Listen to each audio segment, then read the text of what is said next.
Good morning. My name is Nina Wendling, and I'm the Executive Director of the International Cancer Expert Corps, a nonprofit organization co-founded by Dr. Coleman, and who also served as its senior scientific advisor. So on behalf of the Coleman family, I welcome you to the National Academies of Sciences building. Norm held the NAS in high regard and truly enjoyed visiting this place and everything that it represented. It sparked his curiosity, and he was always excited to visit. Norm would be very glad to know that we are here. So today we will recognize Dr. Coleman, Norm, to many of us, for the impact he made on all of our lives and on the lives of countless others who, through his remarkable and tireless quest to understand and solve challenging problems, his management and relationships with his many patients, his broad love for and interest in people of many cultures, his occasionally disarming wit that made him so endearing, his meaningful friendships, and his genuine acts of simple kindness. So today's program consists of a number of speakers, each of whom will highlight their unique relationship to Norm, and that together will weave a colorful and interwoven tapestry of stories covering the years of Norm's extraordinary life. So first to the podium will be Keith and Gabrielle Coleman. Thank you, Nina, and thanks to everyone for being here. It's great to meet all these folks whose names we've heard for so many years and finally get a chance to say hi. Now, many of you have known my dad for many years, from such things as his medicine and science work, his national security and nuclear response work, his work on global health care, health disparities, and his nonprofit ICEC, the International Cancer Expert Corps. But Dad made many other important contributions to society that you may not have heard about, including teaching personal hygiene, toy assembly, through the generations, and teaching us to use power tools. The adventures in our family started early. Dad was always an adventurer, and the adventures started in his backpack. And eventually they would continue all the way up till we were able to carry our own backpacks up to places like the base camp of Mount Everest. Some of you may have also known Dad as an Ironman competitor. I know we have some people here who actually were in races with him, Nina and some other friends. Our race training also started early for the run, for the bike, and the swim. And when it came time to do my first half Ironman with him, I was pretty intimidated. I hadn't done one before. My dad said, "Don't worry," and he gave me his secret marathon training advice, which is that the first 13 miles, or the training for the second 13 miles, you just make it halfway through and you're ready to go. Also, that it's key to not overtrain because you want to be rested for the race. So the no training approach worked well.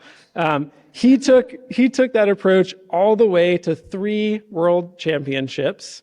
The 2015 Ironman World Championships in Kona, Hawaii, the 2018 Half Ironman World Championships in South Africa, and I don't know if people know this, but just 6 months ago, he qualified again for the Half Ironman World Championships that will be taking place in New Zealand in December. It's just amazing. During his races, he had many a flat tire, and he always, from a young age, taught us well how to repair things on the fly. So when this stroller wheel over here on the right popped last year, I felt really prepared. I had my bike tube, my pump, I was ready to go, but I realized I didn't have tire irons to actually change the tire. Unfortunately, Pops was visiting on this trip, so I was like, "Hey Dad, do you know how to change a tire without tire irons?"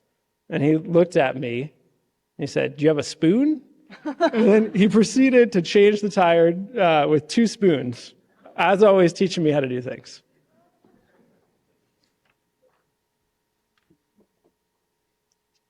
Dad encouraged us in lots of different sports. He took us on rafting trips, like this one to the Grand Canyon, and this one here to the living room. He also encouraged us to travel. He started his own travel journeys in 1974 when he and Mom took a year off to travel around the world. This is them in Nepal. We'll hear from Peter, who they met on that trip in a little bit. But Dad was never afraid to go to the most dangerous places in the world. He went to Afghanistan, Iran, Chernobyl, and East Germany, and Chuck E. Cheese.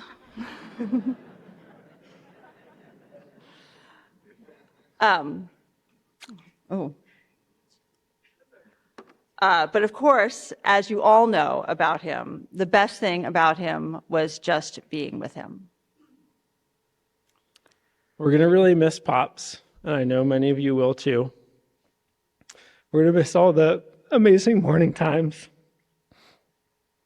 As you know, he was always up at every hour of the day, and that included whatever time the grandkids woke up and got him from his room to tell stories or play on the floor together. We're going to miss all the things that he would have taught the kids and continued to teach us that we're going to have to learn another way. And we're going to miss all the hugs. We know that he's going to stay with us and everyone here in all our adventures and by continuing his work.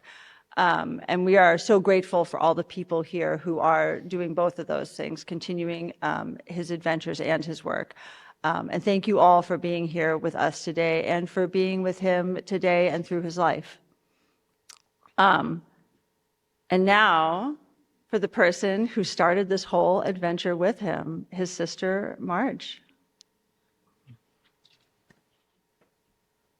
My brother had a wonderful sense of humor, and it's hard to follow that act.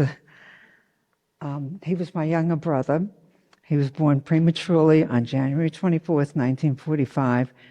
He weighed only 3 pounds and 2 ounces. Nobody thought he was going to survive. He was one of a twin who was born incomplete and the twin lived less than 1 day. Since I was 3 years old, I have a vague memory, and hopefully a true memory, of seeing him in an incubator. He was one of the lowest weight babies ever to survive at that hospital at that time. Our grandmother, Bubba, said it must be a sign that he was meant to be and do great things, and so he did.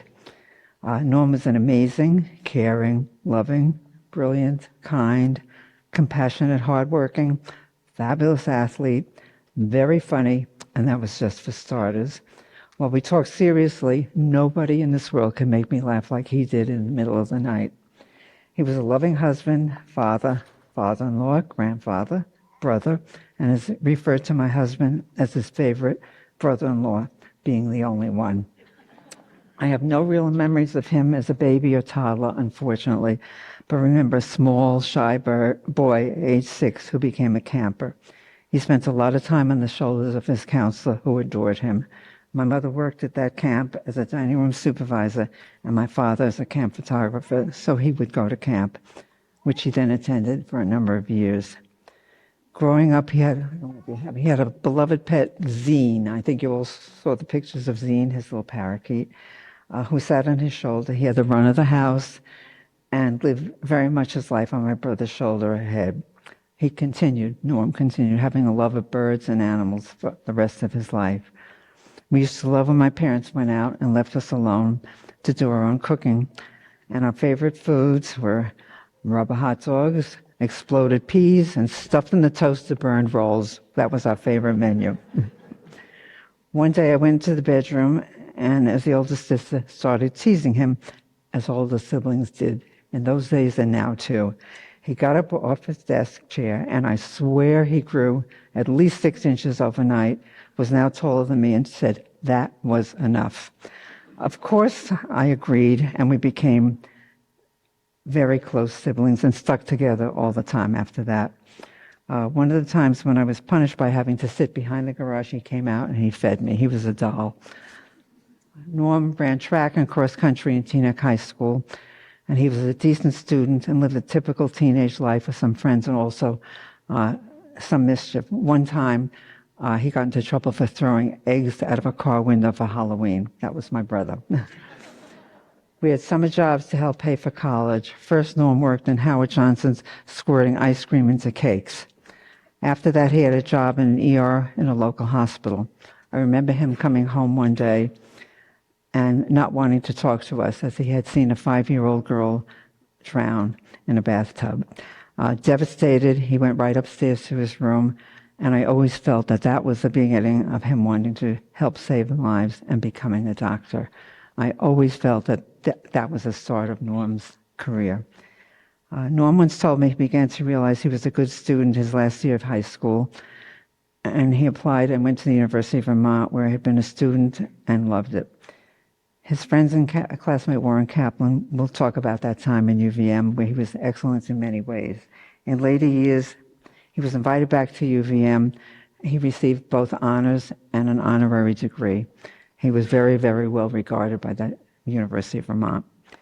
One thing I saw as his oldest sister, Norm never said no to whoever needed help or whoever needed anything medically. There were countless people who sought his assistance. He never talked about them, and confidentiality was his key to him. When my mother had liver cancer, he was consulted and probably saved her life using some of his innovative ideas. People gave up on my mother, but he never did, and she lived another 19 years after that. He was instrumental in helping my husband Egon survive a major illness and infection through consultation with his doctors, and I have no idea how he found time to call me every single night for 3 weeks in the middle of the night, offering me comfort and caring. He was amazing. Norm saved the life of our cousin Eileen by being the only one after 2 years of searching around for a donor for bone marrow. He was the only one they found to be a 60% match. Although there was a graft versus host issue, she is still alive now after 25 years, thanks to Norm. He was an incredible athlete and traveled extensively with his wife Carolyn and their children. But again, other speakers will speak about that. That was a very important part of his life. He had an amazing life, and he was an outstanding human being. I had so fortunate to have him as a brother. I know no one at all like him. Unfortunately, he had this incredible cancer that killed him, and so many died from this dreaded disease, but he had saved so many people that we were sure he was going to live. There are no words that can adequately describe the wonderful life he had or the terrible loss felt by so many of his death. This is so surreal to all of us. I will miss the middle of the night talks, his great wisdom, and his terrific sense of humor. That was my brother. Thank you, Marge. So Warren Kaplan is the next speaker. Norm and Warren were at the University of Vermont together. They were roommates and were in the same fraternity, and they've been very good friends since. And I understand we have a cohort of UVMers here today. So. Good morning, everybody.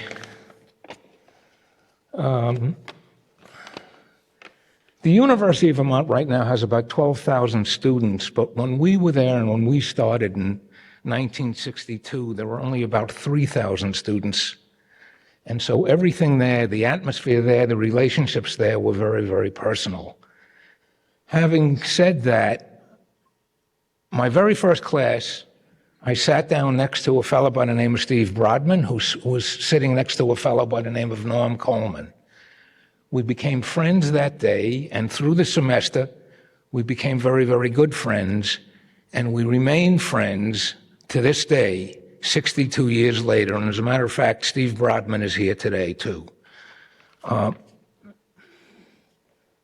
So what type of person was Norm Coleman? Well, he was like most of the ultra-sophisticated 17-year-old high school graduates that come to campus the first year.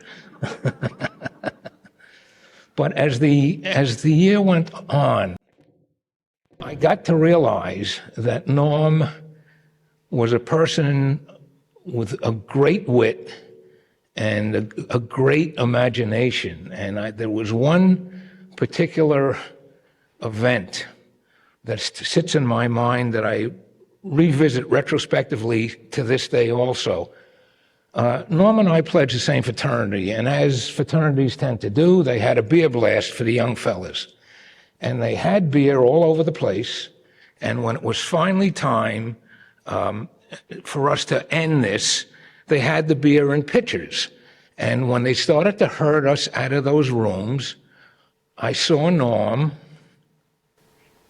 grab a pitcher, pull out his pocket, and pour the entire pitcher of beer. Whoa, I thought I was hallucinating. But he did it again. He did it again. And I looked at him and I said, "What the hell are you doing?" And he said to me, he says, "I want to take some of this beer up to the room that they're going to keep us in for later." This is the type of guy, this is Norm.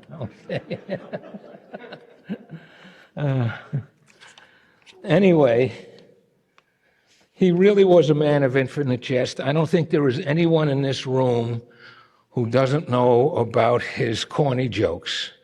And I have to tell you, we were roommates for 2 years, and we'd be studying at our desks, and I'd be there trying to figure out the minutiae of organic chemistry, and he'd turn from his desk and yell out a corny joke to me just out of nowhere. His timing was perfect because it kept me from committing suicide half the time from all of this type of stuff. Okay.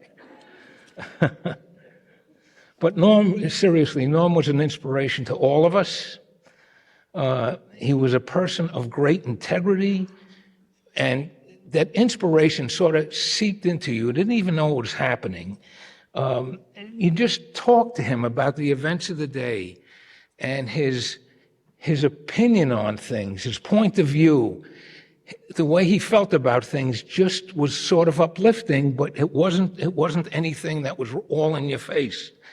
And he always was looking to take the high road. As far as I know, every time he tried to do something, he tried to do it at the top plane. And we know that he has succeeded in doing that.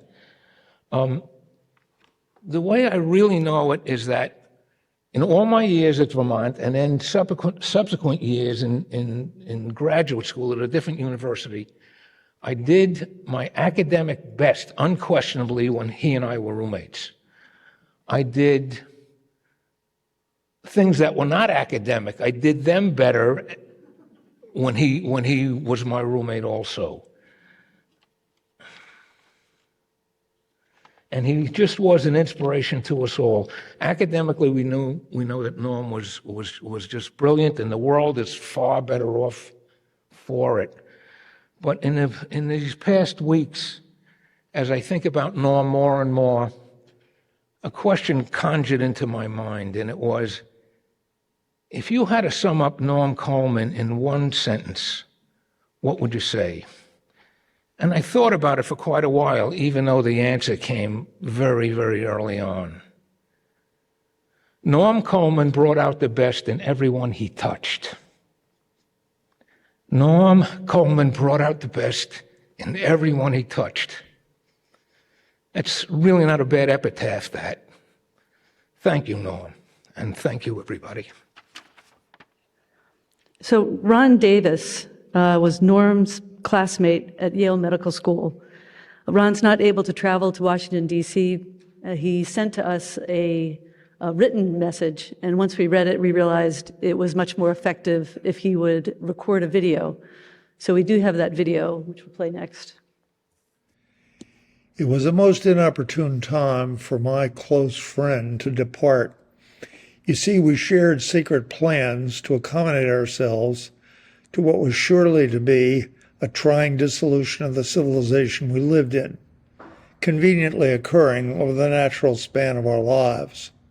This emerged from ruminations beginning in my 9th floor dorm room at Yale Medical School, brought on, I intuit, by pronounced squeaking from roof machinery at Pignatero's Market across the Oak Street connector, and which, despite our entreaties, they ignored. After graduating, Norm started his academic ascent collecting specialty certifications and academic offices like a base camp for the future. Then it would be straight up Everest. I stayed closer to Earth, fearing a fall if our original presumptions proved prescient. That's my view, but really Norm was bursting with talent and enabled by a loving and lovely family, and brought all his ample energy to every task he engaged. And people, he lit them up with his personality, appreciated their strengths, integrated them into his purpose, and coached them along. At his best, breathtaking. And he didn't tire. What was one more challenge? He collected almost everything for a well-lived life badge. Back to now. Technology was his muse, and it guided his exploration. He had ample results and was driven by his expectation of what the Cancer Expert Corps could innovate and deliver. But I sensed some unease about fulfillment, expected given circumstances. Watching him was exhilarating, though I sometimes felt I should gesture restraint. Enormous achievement requires prudent investing over time, and my restraint came from the investment side of practice, quite homely in comparison to Norm. Just 2 years ago, in an email on the tension, I attempted a humorous exegesis by including a Goutal cartoon. Me. The end of the crisis is still far away. Shut up and row. Well, Norm knows the answer. I sure do miss him. So I hope that Ron is live streaming this event and watching it. Thank you, Ron. So next, Bruce Chabner will be speaking. Bruce was Norm's fellowship supervisor and mentor during his medical oncology training at the National Cancer Institute 52 short years ago. He currently is the Emeritus Clinical Director of the Cancer Center at Mass General Hospital. Well, thank you very much for inviting me to speak. It's really an honor to remember Norman, all the things that he did, the person that he was. He was unique and unforgettable. I've tried to write this talk a dozen times, and as you can see, I never succeeded. There are scribblings all over the place, so I hope I make sense of this. But let's begin. 50 years ago, or 52 years ago, Norman asked me to be his mentor, almost from his first day as an NCI Medical Oncology Fellow. I was a young oncologist at the time. I had just finished my residency and fellowship and was embarking on a research career in the fabled medicine branch of the National Cancer Institute. Norman was just the kind of physician and researcher I needed in my lab, and he was my second fellow. Norman, curly-haired, high energy, great sense of humor, as you've heard, fearless. He had all the makings of a super academic. He was relentlessly innovative, loved doing experiments, and had the obvious need to do things differently. He was restless and unafraid, and he dived right into his experiments and was a smashing success in the lab. He isolated some of the key enzymes in ARA-C metabolism. He learned all about cancer drugs, and he was setting himself up for a career in medical oncology. I got to know Norm in other ways. He was a bit of a rebel, an iconoclast at times even. At NCI, the leadership at that time was socially very conservative. They told you how to dress, what tie to wear, how to cut your hair. And despite this, Norm found ways to assert his independence. He left his hair curly and long, and he found humor in everything he did. And as an example, he actually was the first to page a dog at the NCI. There was a dog he named him Noah Barkham. He was the pet of his friend Greg Sina. And Greg and Norman and Carolyn went hiking and camping even through the winter during his fellowship. And Noah was there, Noah Barkham, the dog. And Norman loved that dog. So whenever he finished his work in the lab and he had enough of science, he'd pick up the phone and page Noah Barkham. Thankfully, no one answered. But he did this once and then again and again, and with a sense of urgency. And I'm sure NIH security is still looking for Noah Barkham. Well, we wanted to keep Norm in medical oncology, and on the faculty actually. And when I heard of his plan to take a radiation oncology fellowship at Stanford, I said, Norman, no one does that. One specialty is enough for any human being, but not Norman. And so he saw there was an opportunity. Our field was evolving. Chemotherapy and radiation therapy are now coupling together with surgery and multimodality care, and he was going to be a leader in that field. He loved his radiation therapy fellowship, as Dave Piston will tell you, and became particularly enamored with three people at Stanford whom he talked about incessantly: Henry Kaplan, Saul Rosenberg, and Eli Gladstein. And they remained friends for as long as they lived, particularly Eli, even until recently. As Norm's career evolved, these three mentors became the template for his future: clinical excellence, questioning the gospel in the field, and remaining humble in the face of the challenge of understanding cancer and trying to cure it. He was always intensely loyal to his friends and other interests he held dearly, and this became important to me when we met again in Boston in the 1990s, where he was the young man picked to be the head of the Joint Center for Radiation Oncology at Harvard. I came to the Mass General, which happened to be a rival institution. If anyone here understands Harvard politics, it's not a single institution. It's multiple factions who all are seeking to be the top dog.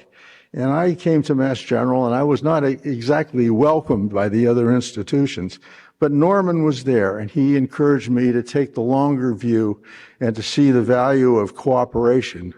And I diligently tried to live up to his advice, and eventually the larger Harvard Cancer Center was formed several years later. I remember one occasion in which Norm visited me in Nantucket, and I like to play golf, so he agreed to come along with me. He didn't play golf. It was one of the few things he didn't do athletically. And he came along and carried my bag for 18 holes. And I profited a lot more from his advice than I did from the round of golf. So it was really a wonderful relationship.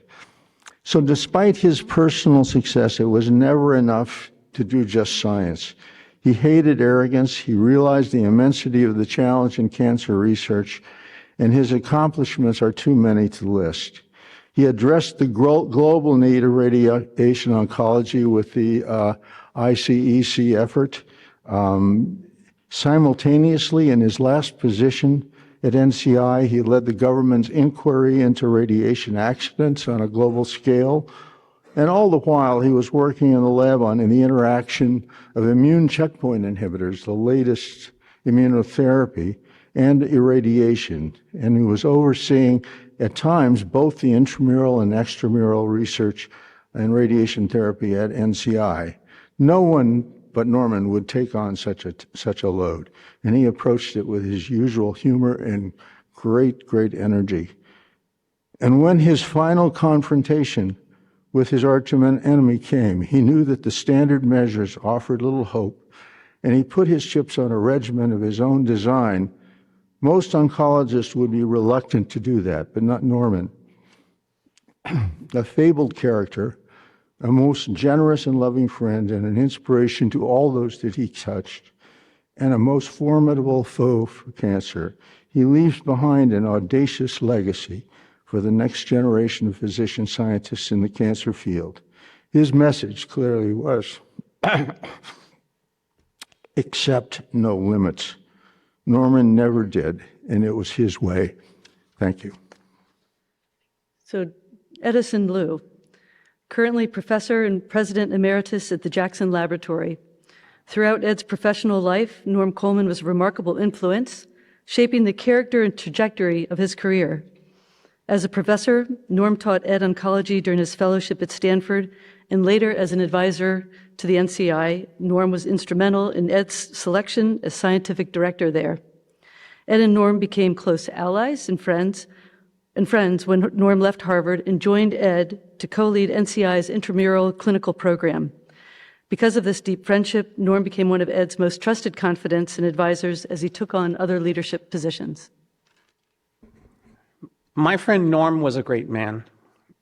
No, there are no statues made in his likeness, no buildings named after him. Yet his greatness is certain and will only grow. I have known Norm Coleman for over 40 years, first as my teacher in the art of oncology, then later as a colleague at the National Cancer Institute, but always as a dear friend and trusted confidant. Though I have treasured each of these relationships, the greatest impact Norm has had on me was the example of his humanity. His core nature, not his accomplishments, was the essence of his greatness. Norm Coleman was the embodiment of goodness without hubris, of selflessness and generosity, and of spiritual clarity. He never demanded from us conformity with his own beliefs, but asked us to connect with that core of goodness within each of us. He was the moral compass that always gave us a true north. Norm simply wanted to do good regardless of whether the act was small or large. He remembered fondly how during those early treks in Nepal, his providing simple medical care to farmers in remote Himalayan villages was so appreciated and was so impactful. As he reminisced, it was clear that these small acts of goodness were as important to him as those when he was chair of the Joint Center for Radiation Therapy at Harvard Medical School. After 14 years there, he left Harvard to the National Cancer Institute because his moral compass told him that this was where he could have greater global impact. It was during this transition from Harvard that he formulated the concept of the International Cancer Expert Corps that you heard of, an organization that would become one of the most important to Norman Coleman. At the NCI, Norman and I exercised some of these early concepts of science for social good by establishing the NCI All-Ireland Cancer Consortium. This effort showed that the conduct of science and of medical research could help heal something as difficult as the sectarian troubles in Northern Ireland. Then on the heels of the 9/11 tragedy, Norm was asked by the Department of Health and Human Services to craft the blueprint for our nation's response to nuclear incidents, a blueprint that was sadly later used during the Fukushima nuclear disaster. The central drivers for all of Norm's actions were his principles and his concern for the people he served. Not glory, not recognition. On a personal level, Norm was a calming guide to many of us. During a rather difficult time of conflict for me, Norm wisely did not take sides. Instead, he talked quietly about the randomness of injustice, reassured me of my own core goodness, and showed me the wisdom of relinquishing anger to focus on action. And when I found a path out of this quagmire, he reveled in my advance as one would celebrate the transition from chrysalis to a mature monarch butterfly. As much as he gave to others, Norm found spiritual sustenance from the growth of people around him. He counted his success by their fulfillment. The core of the self-sustaining chain reaction had been Norm's family, Carolyn, Keith, and Gabrielle. Norm drew his strength from his partner in life, Carolyn, And his greatest source of pride, as you saw in these pictures, was the wonderful human beings that his children, Gabriella and Keith, had become. Norm Coleman and I first came together because of our mutual satisfaction in the science of cancer. Over the ensuing years, we studied cancer, we fought it, and as cancer doctors, we came to understand death in very, very intimate ways. So when Norm received his diagnosis of an abdominal liposarcoma at the cusp of this new year, he knew, and I knew, with sad clarity, the likely path ahead. In the remaining months of his life, Norm drew strength from the lessons his patients taught him about courage near the end. He recalled to me a patient from the hills of West Virginia who, when Norm told him there was nothing he could do about his quickly advancing cancer, stoically said, "Well, Doc, I'll just have to show you how we die in West Virginia." Like this gentleman, instead of desperation or depression, it was the dignified acceptance of the inevitable that Norm embraced as his final modus operandi. For Norman, the goodness that he showed to this West Virginian farmer, probably 55 years ago, now returned as a spiritual gift to him at the denouement of his life. In this time of moral confusion and political chaos, the spiritual clarity that Norman Coleman brought us is more meaningful than ever. I can hear his message even now. My friends, always do good no matter how small the act, and always, always help others do exactly the same. Dr. Molly Arian-Kaleo is a radiation biologist in the radiation oncology branch at the National Cancer Institute.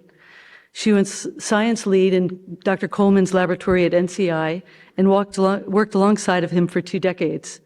Molly, like many others fortunate enough to know him, considers Dr. Coleman an inspiration, a mentor, and a dear friend to her and to her family. Thank you, Nina, for that introduction. I extend my deepest gratitude to the Coleman family for allowing me the privilege to highlight his groundbreaking research. I consider it an honor today to stand here. Describing Dr. Coleman's research accomplishments in a few minutes is a challenging task.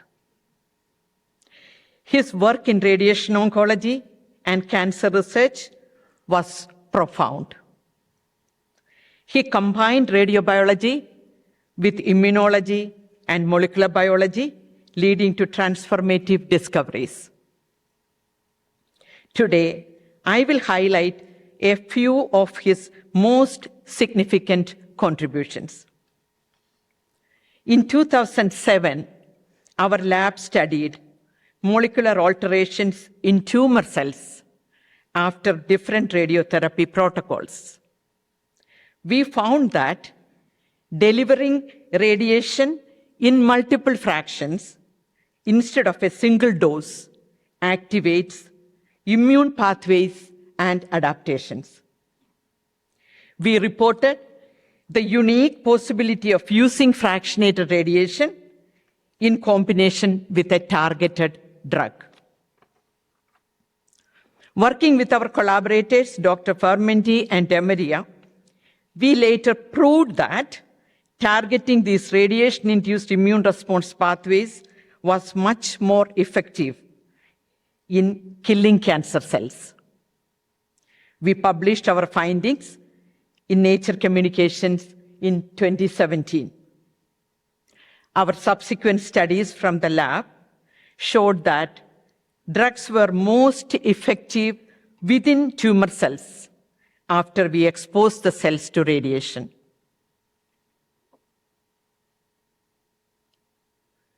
In collaboration with Dr. Mitchell's group at NCI, we confirmed our hypothesis of tumor adaptation-induced targets in a mouse model. Dr. Coleman was waiting to see these findings published, and he was able to see it in print. You can see that hot off the press. These publications in high-impact journal, including Nature Reviews and Clinical Oncology, that reflect the excellence and significance of his research we conducted under his leadership. Beyond his contributions to oncology, Dr. Coleman's visionary work in emergency preparedness, particularly after 9/11, earned him national attention and admiration. He was featured in the Washington Post for a scientist's blueprint for emergency preparedness. By this time, our lab pioneered RNA biomarker research for predicting radiation injury, which led to significant funding from NIAID and BARDA. During this time, Dr. Coleman learned about an organ-on-a-chip model at a NASA meeting, and he wanted to incorporate it into our study to find organ-specific radiation injury markers for our mitigation study. As you can see on the slide, he was so excited to be with us in the lab when we connected that organ on a chip to the system for the first time. His idea was to use the various RNA markers in a decision tree model to triage in case of an emergency exposure incident where seconds matter in saving lives. Dr. Coleman's research contributions to our field are many. I shared only a few today. Dr. Coleman was a leader and an inspiration for all who had the privilege of working with him. He was generous enough to always acknowledge the contributions of his team members, whether interns, fellows, or collaborators. He often joked to me that many trainees from our lab on their way to medical school will be the very specialist caring for us in our old age. Although he didn't wait for that, we can honor his legacy by upholding the values and principles he lived by. His spirit will forever reside in our hearts, continuing to inspire and guide us. Thank you, Dr. Coleman, for your mentorship, leadership, and friendship. Rest in peace, knowing that your legacy will endure and inspire generations to come. Thank you. Ann Knabel, a nurse scientist and retired Public Health Service Rear Admiral, was the Deputy Director for the Preparedness Planning in the office known as ASPR, Assistant Secretary for Preparedness and Response. She met Norm when he joined her planning team in 2004. Over the years, she and her husband, Ed Cornegay, became close friends with Norm and with Carolyn. Thanks, Nina. All of you know Norm was an expert clinician and radiation oncologist whose scientific achievements improved care of cancer patients worldwide. What you may not know is that he is also an award-winning public servant. On September 11th, 2001, I was an officer in the Public Health Service at the National Institutes of Health. And in the aftermath of the events of that day, I was transferred to the Office of the Secretary at the Department of Health and Human Services to help stand up a new Office of Public Health Emergency Preparedness that later became known as ASPR. There was incredible uncertainty and fear that we could be attacked again. It could be a biological attack like anthrax, or an attack on a chemical plant releasing toxins, or perhaps the most devastating of all, a nuclear detonation. So we were tasked with developing plans or playbooks for how we would respond to this range of catastrophic events.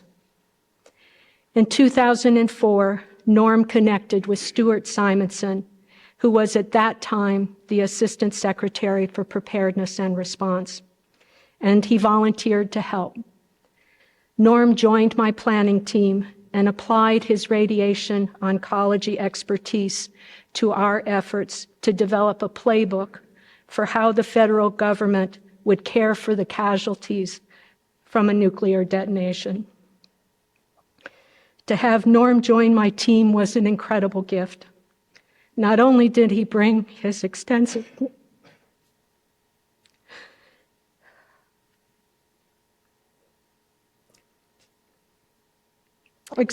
clinical and scientific expertise,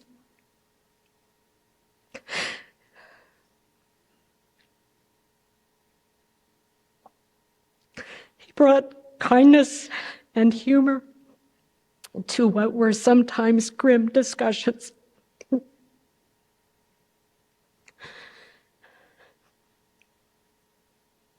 As senior as Norm was, he treated me with the utmost respect and called me his chief. Our planning meetings involved multiple agencies like Department of Defense, the Federal Emergency Management Agency, the American Red Cross, and many others. Each agency had its own language and spoke in acronyms. DOD, FEMA, ARC, IED, RADNUC, you get the picture. When people would slip into jargon, Norm would pipe up saying, ding, ding, ding, ding, ding, acronym alert, to remind people to speak in plain English. Norm applied his expert knowledge of radiation to the horrific scenario of a 10-kiloton nuclear detonation. The estimated number of injured or killed would be in the tens of thousands, if not millions. Nonetheless, we had to plan for how we would use the available resources to provide the highest possible level of care under the circumstances. We worked with the Institute of Medicine, as it was known at that time, in this very building to create an ethical decision-making framework that would allocate the available resources as fairly as possible, creating surge capacity for beds, equipment, and healthcare personnel, expanding capacity for burn victims, and identifying interventions to respectfully care for those who died.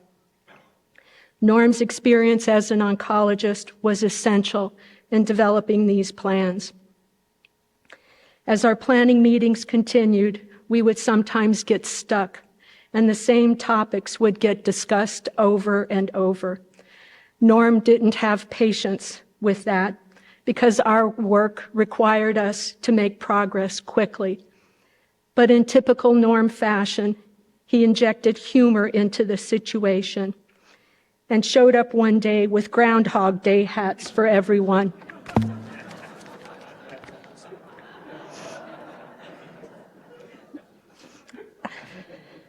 You may have seen a different version of this hat, but this is the original with his stapled note on the back and a tag, Minnie Pearl style, stating that the cost of the hat was $15,000. No, Groundhog Day was not an option for us. The hat theme continued when he delivered the keynote speech at my public health service retirement ceremony. He had everyone in stitches as he talked about all the hats I wore. My initial training was as a nurse, and he had great difficulty finding a nurse's cap and finally ordered one from naughty nurses. Just last year, he told me he was still getting emails from them.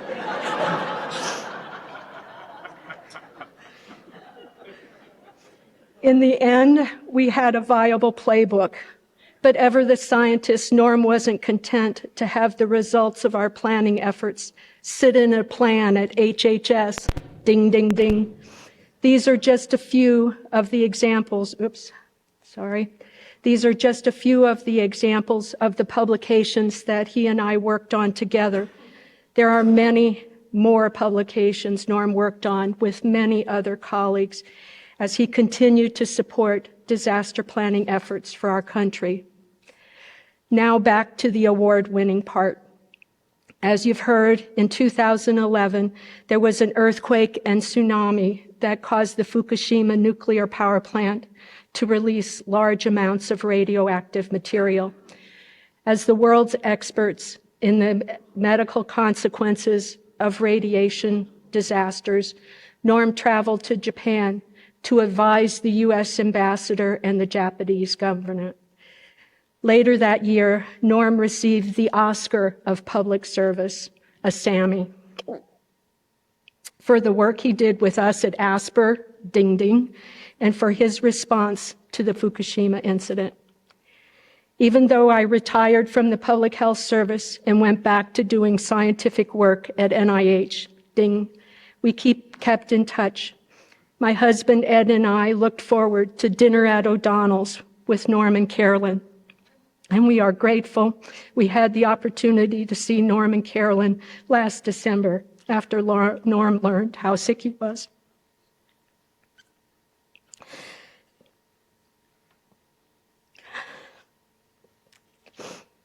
There are many more stories to tell, but in the interest of time, I'll stop here. And I thank you for the opportunity to share my stories of Norm. May Abdul Wahab is the director of the Division of Human Health at the International Atomic Energy Agency. She first met Norm at the NCI-sponsored Diversity and Disparities workshops at ASTRO when she was chair of the ASTRO Healthcare Access and Training Committee. During her many years in U.S. academia, Norm quickly became a revered mentor, friend, and confidant. As May led the IAEA STS Fukushima projects, ding, Norm's support and participation with his unique experience was key. Norm was invaluable in his support when May was tasked to co-lead the task force for the 80-country Rays of Hope initiative. And in his role as the founder of ICEC, he continued to collaborate to address the glaring inequities globally, with the ICEC now a formal partner of the IAEA. May. Thank you very much. As we can see, people here know him in all these different, with these different hats: friend, scientist, clinician, father, husband, mentor, athlete, runner, nature lover, humanitarian, global health and NGO founder, and humanitarian again, different ways. So I first met Norm in the 90s, and it was quite an interesting coincidence. There was a flyer. It was the NIH had these regular meetings in all the ASTRO meetings for diversity and disparity workshops.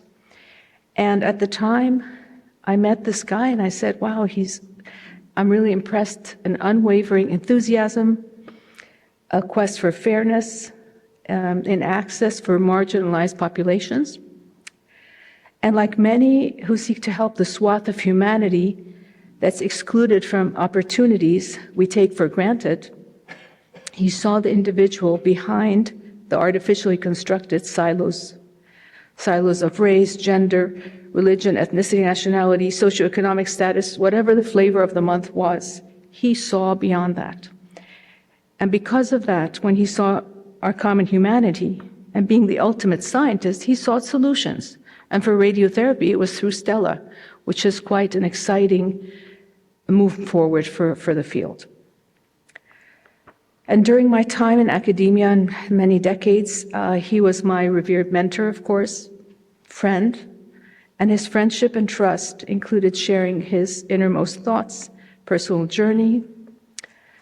From the moment we met, we had an instant understanding in terms of how we should behave. He was a role model, walking embodiment of how to work towards the common good outside of one's own small world. His many scientific achievements, we've heard some of them, are magnificent. He had a well-rounded career. He was dedicated. But most of all, his constant acts of kindness and care, we've heard about some of them. And many of the people here in the audience have been touched by this. Stories that he never told, and stories that have been added over the years. All of these are lessons for generations to follow. He set the roadmap and the gold standard on how human beings should behave in this space. And he responded to the short-sighted and the mean with goodness, grace, generosity of spirit. And we all love him for that. And we know many of the stories.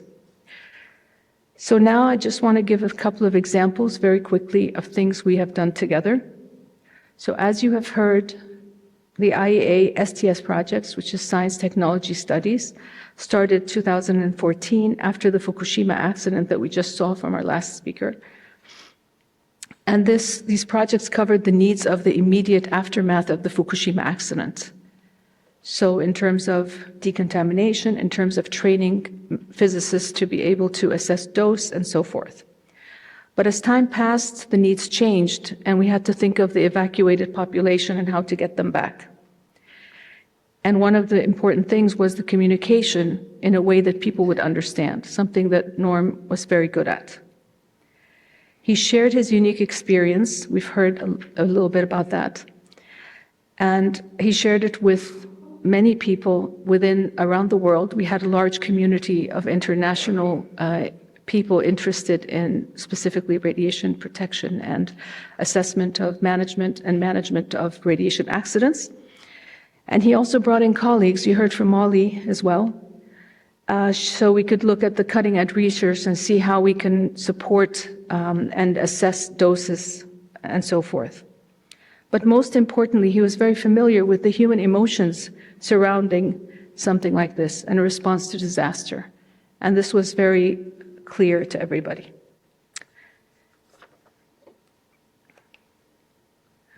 So this is one example of some of the STS groups in Fukushima where he was participating. And then we continued to collaborate in terms of international support for cancer care. So there were glaring inequities globally. We know that whenever he saw these gaps, he really wanted to find a solution for them. So he was able to make ICEC a reality. It was a dream for a long time. He managed to get funding. He managed to push everything forward. And here we are today. And this particular ICEC has now become a partner for the Rays of Hope initiative from the IEA, which has an ambitious goal of increasing access to care worldwide in radiation medicine and setting the first radiotherapy facilities in the world in many countries. So imagine the number of people that he can support in this way. So Norm was very important in the drive to coordinate the radiation oncology community in partnership, because something of this magnitude cannot be done alone by one institution or one group. And the special partnership from ICEC that you see here was signed, and we started engaging together to try to have the closer collaboration and have achievements in the future. So finally, I remember fondly the last conversation we had when we were on the phone, and I didn't realize that it was the last time that I would speak to him. After that, it was all texts. And at the time, he told me about the situation where he was, the diagnosis, what he wanted, what we hoped for, and all that. And he also gave me a lot of insight about our relationship and how it had grown and what it meant and so forth. Going back, I wish I had known that this would be the last time we spoke, but It's seared in my memory. Before that, when we were by the water in San Diego, he had just done his 5K, and he was very proud of that. And we were talking about, okay, so how are we going to keep moving forward, and how are we going to help the underserved? How are we going to change the world? How are we going to move forward? It was always inspiring to just have a chance to speak to him, just speak to him. So he lived what he preached, with dignity, with courage, and this describes him and served him well as he faced this biggest challenge of his life. His real love, of course, with his family and his pride and joy, and in recent years, he particularly enjoyed visiting his grandkids. I would always see them in the background sometimes on our video calls, and he was very proud of them.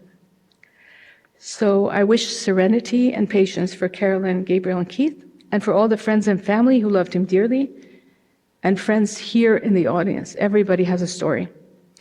So Norm's goodness was reflected in his family, and those who choose him and who chose to be his close friends, and he chose them too.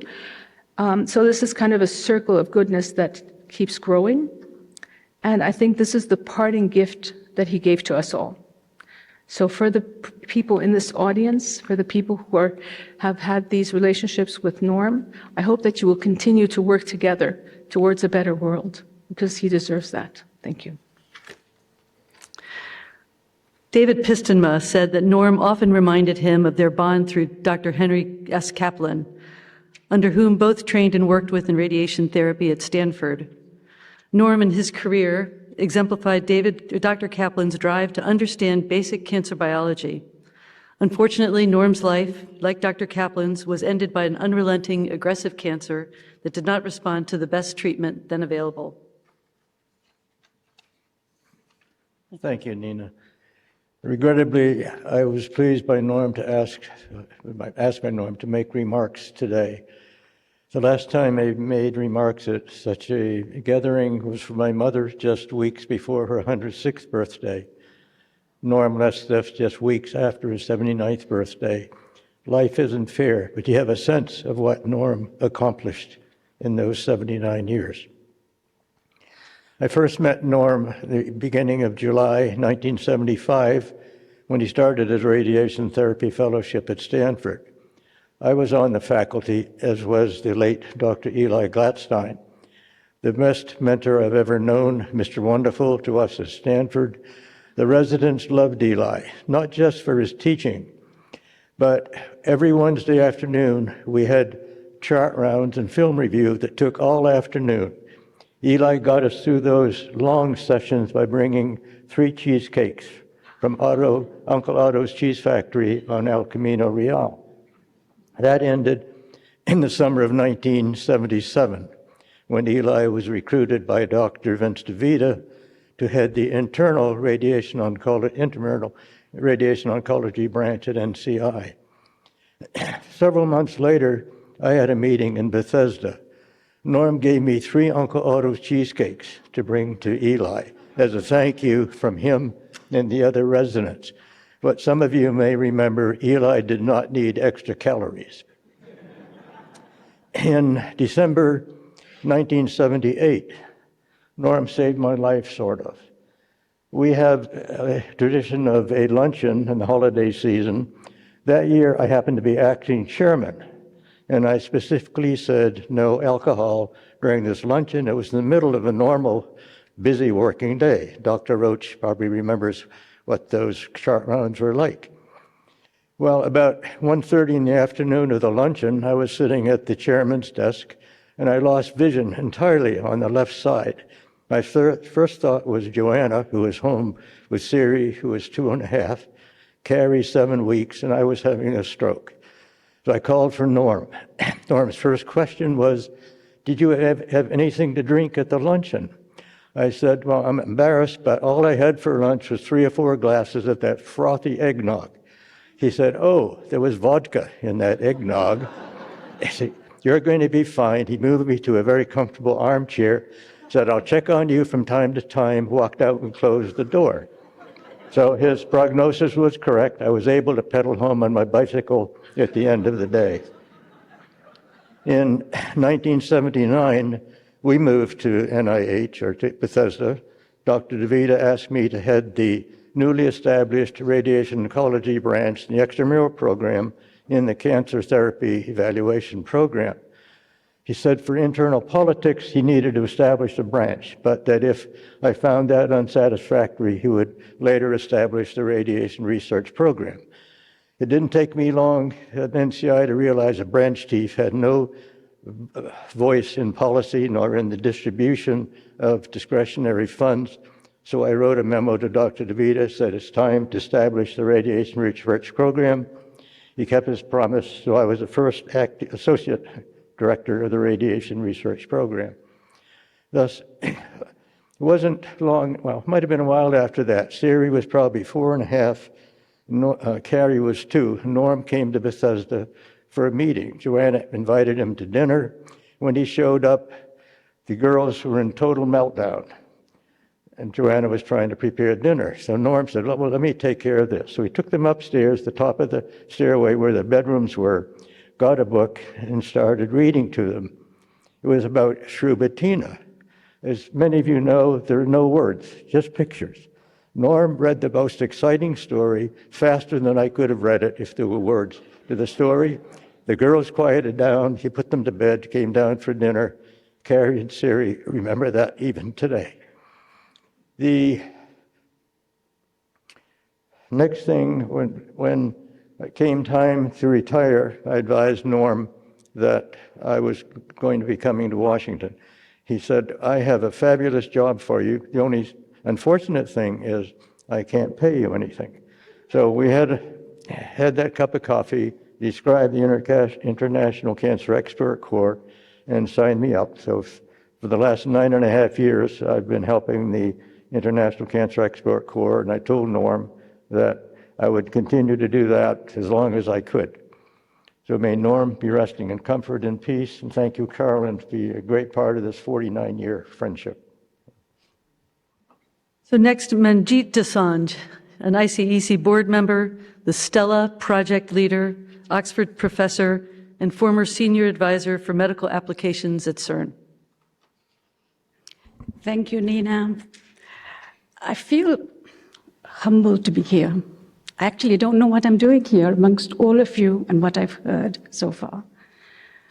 But this is typical of Norm.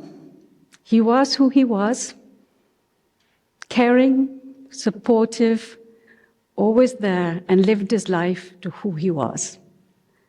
And the only connection I can think of is you saw the Himalayas, and I was born in a tiny village in the Himalayas. And what am I doing here in the National Academy of Sciences amongst such amazing people who've just been talking, okay? And I can't prepare any speeches because there aren't enough words. There will never be enough words. But the one thing I learned from Norm is that he fought injustices, disparities, people who did not get treated the way they should be.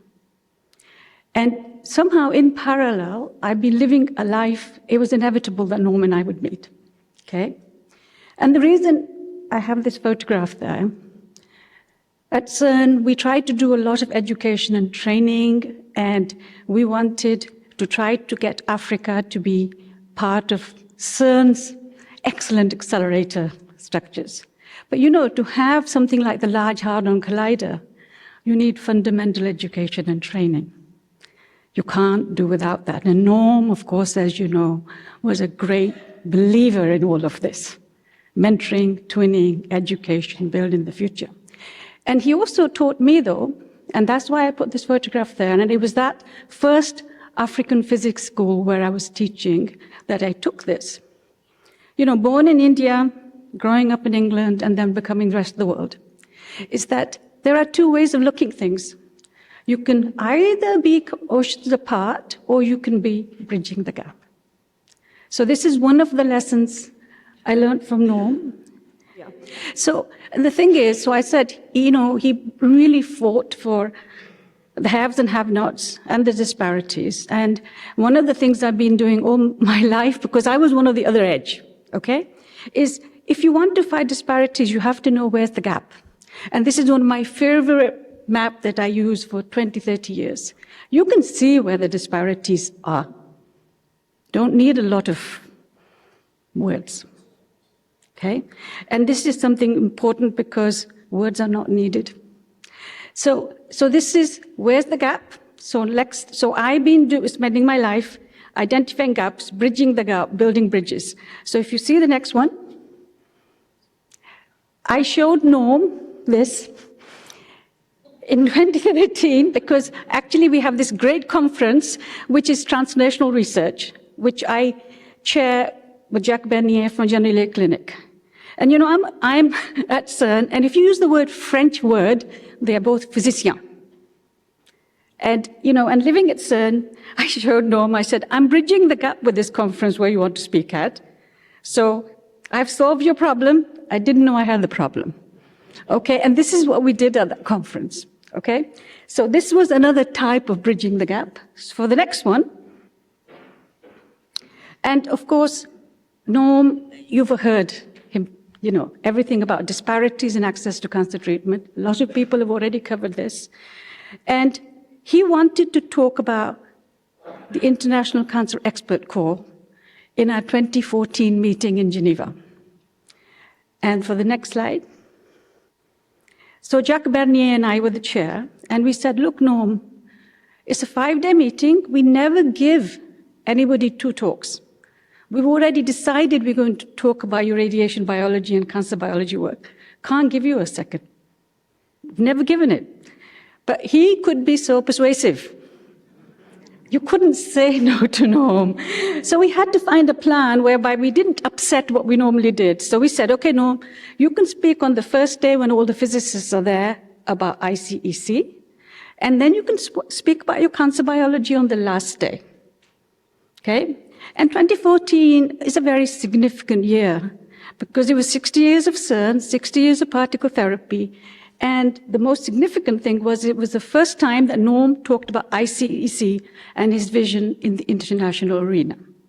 And it happened to be the year that we had invited Ugo Maldi for his 80th birthday. Great man. He's the son of the first Director General of CERN. He's 90 this year. And he gave the talk, public talk, physics is not only beautiful, but also useful. Extremely appropriate for what Norm was talking about. So I'm very happy that I was instrumental in introducing Norm and Ugo together. And they happen to be 2 people I can never say no to because they're so persuasive. Okay? But it's also because it was the start of our ICEC story and dream and Stella. Next, please. So just to say, Norm used to say, I mean, we've heard so much that we were astral twins born on the opposite sides of the world. So Brooklyn, New Jersey, I never did understand his humor, but I laughed anyway. and the Himalayas, he saw what I saw from the village where I was born. And we collided in CERN, but not into smithereens, but collisions to try to bring the stellar vision. Okay? And so the next, as May was saying, you know, Norm had a huge sense of humor, we know that. So I was talking to him, and you will see on the next slide, and I didn't know he was doing this to me. So next, please. So we were having a Zoom call on the 24th of January, 2024. And I didn't realize the sun was shining through the back from the window when I was talking. And Norm, in his typical fashion, took the shot, and this is our last photograph together, even by Zoom. Virtual, but nevertheless. He said, evidence of connection beyond. Manjit's universe status and the energy from the galaxy at the dawn of time. Well, no, the joke is on you. We are commemorating you, and today is the eclipse. The one thing I can tell you is eclipses are very momentarily. But Norm is still there, and he will always be there. And that's all I can say, because there are no words, and they will continue, and we will all continue, because we will live his dream, because he really believed in it. So let's take comfort in the fact that eclipses last only a short time. Thank you. Dan Peterite, is a radiation oncologist from South Dakota who developed Walking Forward, a program designed to lower cancer mortality rates among American Indians in western South Dakota. So displayed on stage right here to my right is a star quilt made by the Lakota Sioux Indians. The photo on the monitor is of Norm when the staff of Dan's practice had a blanket wrapping ceremony showing their appreciation of Dr. Coleman's efforts supporting the Walking Forward program. In a minute, we'll share a video of Norm that was filmed just 5 weeks after Norm learned of his devastating diagnosis. And after the video, I'd like to ask Dan to share his thoughts regarding Norm, the program, and its impact. We sent the grants out. We didn't think it would work. We ended up funding 6 of these. Dan Peterite, the American Indians, was the first one. So a couple of things happened when we went to South Dakota. One of the people from the tribe said, we've never sat down in a room together, 4 of us, these 4 tribes. And they came, they were interested. Another one told to me, I know what's going to happen. You're going to come here and experiment on us, and then you're going to leave. And I said, that will not happen. And she walked away, Thank goodness she gave me her opinion. Again, how that played out is you had 5-year grants. You're supposed to get people on study by year 2 or 3. So Dan was trying to get things done. Year 1, he couldn't get people on study. He was going out all the reservations, talking about the study, them getting to know him. And one day, he was the guy they trusted, and everything started to happen. It was they understood his character, and they understood trust. And I kept coming back because I was helping them out. So one day we were at some meeting, and we have to go have a lunch. People are expecting us. Come on, get this thing over with. I said, okay, whatever you want. So we went outside, and there they had I think a blanket wrapping ceremony. I have a wonderful picture of that. They wrapped me up in a blanket, and they said, you said you'd come back, and you have. You're basically one of us. It was probably one of the most touching awards I ever got. So it's really a privilege to be here, and especially with such an esteemed group of colleagues. I often joked with Norm, well, I would have never gotten into Harvard for radiation oncology, but somehow you found me out in western South Dakota. So it's been a kind of a wild ride. So Carolyn, Gabriel, Keith, we all want to express our sincere condolences on the loss of your husband and father. From Dr. Kaplan earlier today, Dr. Coleman brought out the best in everyone he touched, and I'm one of those people. My father, Frank Peterite, a retired physician, passed away 6 months ago, so I can empathize with your loss. Norm and my father shared a number of things in common, and I was hoping the 2 of them could have met someday, but Norm and I often talked about how my father, who grew up in extreme circumstances and really is kind of the person responsible for who I am and why I do what I do, but Norm was a mentor, colleague, and close friend of mine. He was like a father to me. I feel like I lost my father again. Why would someone of Norm's caliber and expertise mentor someone like me from rural South Dakota? An unanswerable question. He had a nickname for me. He came about in an email several years ago, and he called me BR, which stood for Buffalo Roamer. So that kind of stuck. So whenever you wanted my attention, he'd say, call me BR. He cared about the underserved and marginalized populations of the world. In my case, the Northern Plains American Indians, or Lakota Sioux, and Western South Dakota. Norm was my transition plan in 3 years, as I was planning on getting more involved with the ICEC. When I planned on semi-retiring, that plan may have changed a little bit. If you all feel a little lost without Norm, so do I. Norm and I spoke several times over the last few months when he developed cancer. I'm glad I had the chance to tell Norm how much he meant to me and how much I loved him. My favorite Norm quote is, it's on one of my slides when he was fishing with me. He's holding up a fish and it says, "If you can't fix the problem, make it bigger." You have to think about that. That's my mantra. It's a walking forwards mantra. There's several others I'm sure we can have fun conversations about later. The star quilt on stage, this was from my walking forward staff several years ago. Most who are Lakota Sioux and live on the reservations that they serve. And Norm talked a little bit about that. This represents one of the highest honors from Lakota Sioux. And as Norm mentioned, it's custom to wrap the blanket to honor you and today to give you comfort during your time of mourning. So I'd like to present another star quilt on behalf of the Lakota Nation and the Walking Forward program to Carolyn, Gabriel, and Keith, if you don't mind coming on stage. Now we'd show this to you first. We kind of spread this out. This was made in Pine Ridge, one of our staff. It's really beautiful. So if you three could come center stage, if you want to, Carolyn, and Gabriel and Keith. So may this blanket comfort you and give you peace, and we all love Norm. Thank you.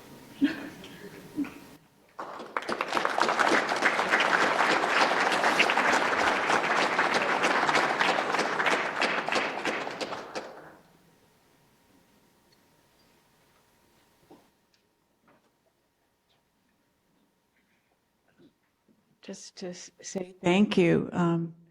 Thank you, Dan. And I know how much that wrapping ceremony meant to Norm, that the acceptance of that he was one of the tribe, and just feeling a sense of oneness with everyone that's here today, and just a great sense of appreciation that we have as a family to have a connection with each of you and feel that oneness. So thank you all.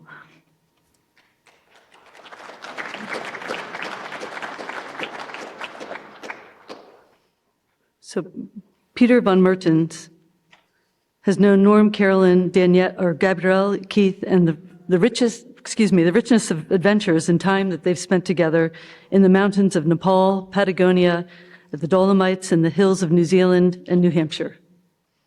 So, Nina, I get to give you a kata, a prayer scarf from Tibetan Buddhism.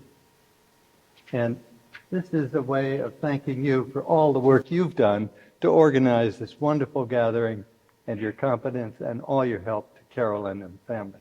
Thank you very, very much. Oh, thank you.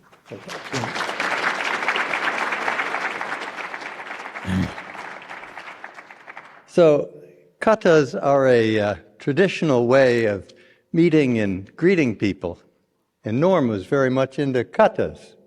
In fact, so much so that one time when my wife and I were meeting up with them in the airport to head off to Patagonia, Norm decided to give us some katas.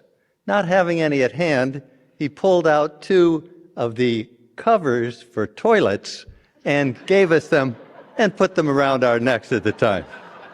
Now, classic Norm humor, classic.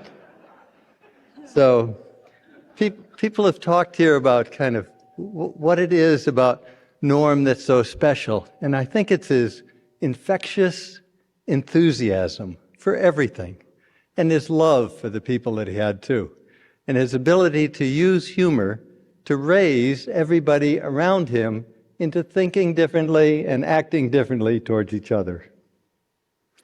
So I'm very honored to be able to speak today. Thank you, Carolyn, Gabrielle, and Keith, and the grandchildren.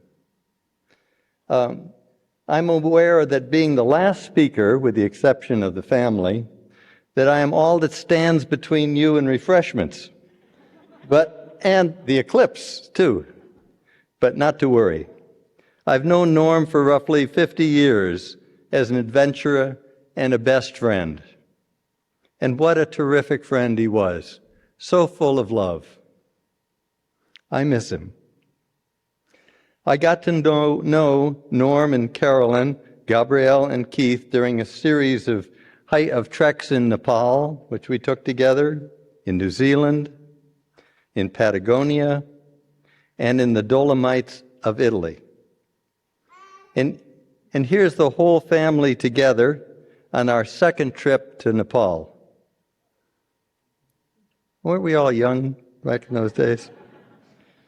Norm and I even did an 11-day meditation course together in total silence. That was probably the hardest of all our adventures.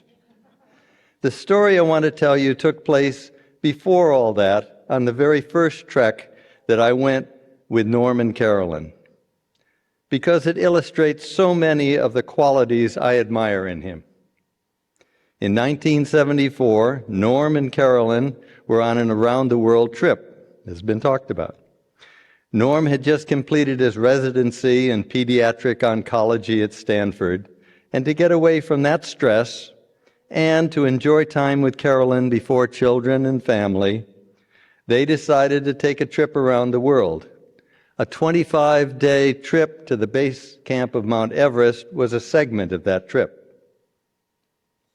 Mountain Travel organized the trip, and there were 12 other Americans in the group. After spending a day or two in Kathmandu to acclimatize, we set off by jeep for the trailhead. Unfortunately, one of the members of the group, named Alex, had not received his baggage yet. Typical of Norm, he volunteered to go out to the airport with Alex and see if the bag had come in. Sure enough, they got the bag, loaded it in, and themselves in a taxi, and set off to join the rest of us. All went well as they sped along the road north of Kathmandu until, while rounding a corner, the right front wheel flew off and dropped 1,000 feet into the Boti Kosi River below. Whew. Shaken but not undaunted, Norm stopped a local bus and they climbed aboard.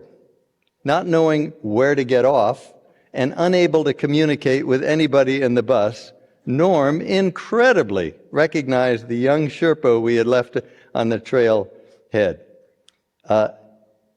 He stopped the bus, and Alex and the duffel bag made it up the hill in time for just as it was getting dark that evening. Along the trail, Norm, out of the goodness of his own heart, would often hold sick call every evening. Generally, he administered to our Porters and Burns cuts and coughs, and one day he came upon this young boy. Whoops. One more forward. Oh, there we are at the campsite. Came upon this young boy in the village of Sete and was worried that his eye infection might migrate to his brain, and so gave him special attention. Norm's kindness and respect for patients was always present, even after a long day of trekking. Our group hiked up the hills to Everest Base Camp for spectacular views. On our way back down, we stopped at the Tangboche Monastery. There we met with the reincarnate head Lama, who, upon learning that Norm was a doctor who had been helping people along the trail, asked if he could get some advice from Norm. I served as the translator, and, back one if you would. I served as the translator, as seen here, and we established that the Lama was worried about his high blood pressure, possibly brought on by the large amounts of salt tea that he consumed daily. Norm asked him a number of diagnostic questions and wanted to get some information on his family history. We soon realized that the Lama was giving him not his biological family history, but the history of his reincarnate predecessors and the causes of their deaths. Who knows? This may be a new approach to histories, medical histories. We reached Nampsi Bazaar, and here's our medical supplies loaded on the back of a yak. We reached Nampsi Bazaar with our limited medical supplies. Our head Sherpa, Kancha, asked Norm if he would look at his 12-year-old son, Sering.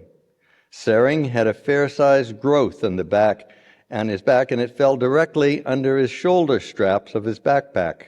So it was quite painful. In a small house with cattle and yak occupying the first floor, no electricity, no running water, Norm operated, removed the benign growth, and with characteristic humor said, "Send this down to pathology." A small example of the thousands of ways that Norm helped people. Service to others, kindness, and humor, those are the qualities I will always remember about Norm. What a rich life, well lived. What a shame it had to end so soon. Thank you. So the Radiation Research Society regularly produces short videos interviewing members about their clinical and research efforts, highlighting interesting programs and sharing innovative projects and breakthroughs. We'd like to share with you a short clip from their interview with Norm in 2016. So I think young people need to be mentored. They need to realize his ups and downs. It's the idea of the compassion, caring about people. If you're truly worried about someone else's benefit, you really help them find the way forward.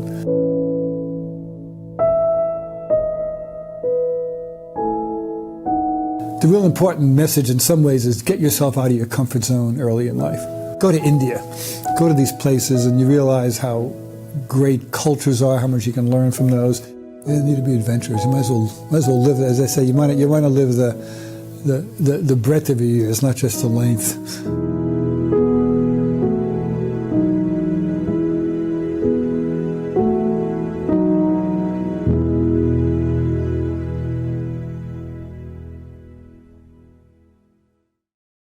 Well, thank you all so much for being here today. It's just been remarkable to hear all these stories, many of which even from my aunt that I hadn't heard, and from everyone here. It's so touching for all of us, and we're so grateful for everyone who's come here from both close distances and so far to share this time with us and all your memories of my father. Today, we just lucked out to happen to get today the eclipse day for to remember him and to celebrate him. Of course, you know we have those eclipse glasses to help everyone enjoy the eclipse. I think one of the most important things to remember about Dad is that he never just lost the joy of science. Science in the world was just always fun. It was Pat Prasanna sent these photos to us, and one of my earliest memories of doing things with Dad was making an eclipse box like this out as a little kid in the front yard. And so it's so wonderful to hear that he's still dragging all of you outside to enjoy the eclipse fun even now. So truly, thank you all for being here. Just continue your love and joy of the world. I think it's the best way to remember Dad. And that's the best way to carry him forward. Thank you all so much for being here. And Nina, thank you again so much for all your help. Thank you.